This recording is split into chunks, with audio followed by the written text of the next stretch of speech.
மாவட்ட ஆட்சியர் அம்மையாருக்கும் இவ்விழாவின் சிறப்பு விருந்தினர்களாக வருகை புரிந்திருக்கும் அனைவருக்கும், மேலும் நம் ஏற்றந்தனை ஊக்கப்படுத்திக் கொண்டிருக்கும் இருபால் ஆசிரிய பெருமான்கள் யாவருக்கும் இந்த மூன்றெழுத்து உரிமைக்காரியின் வணக்கத்தை தெரிவித்துக் கொண்டு, அன்னை அளவிற்கு அக்கறை காட்டி தந்தை அளவிற்கு கண்டிப்பை கூட்டி ஏணியை போல் உயரத்தில் ஏற்றி கைமாறு கருதாது நம்மைக்கு நல்வழி காட்டும் ஆசிரியர்கள், ஆசிரியர் பணி, வேலையை சேவையாகவும் சேவையையே வேலையாகவும் செய்யும் பணி ஆசிரியர் பணி.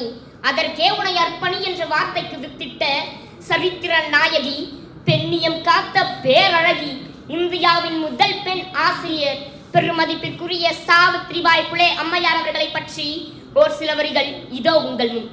கற்பதற்கு பொன்னான வாய்ப்பு கிடைத்திருக்கிறது, எனவே கற்றுக்கொள். சாதியின் தொடர் சங்கிலியின் வாதியத்தை விட்டுவிடு.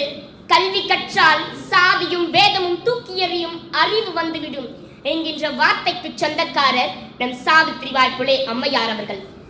சாதிய கொடுமைகள், மூடதனங்கள், பெண்ணடிமைதனம் போன்ற பிற்போக்கு தலங்கள் உயர்ந்திருந்த அக்காலத்தில் 19ஆம் நூற்றாண்டிலே முதல் பெண் ஆசிரியராகவும் கவிஞராகவும் எழுத்தாளராகவும் பெண் உரிமை செயல்பாட்டாளராகவும் சமூக சீர்திருத்தவாதியாக என பல பரிணாமங்களில் உயர்ந்த வாழ்ந்தவர் நம் சாவித்ரிபாய் புலே அம்மையார் அவர்கள்.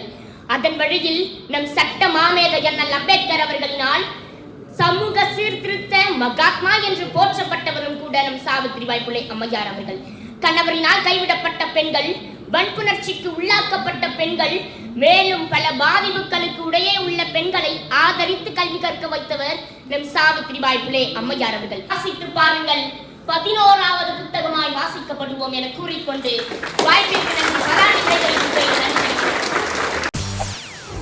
செய்திகளை உடனுக்குடன் தெரிந்து கொள்ள உடனே சப்ஸ்கிரைப் பண்ணுங்க.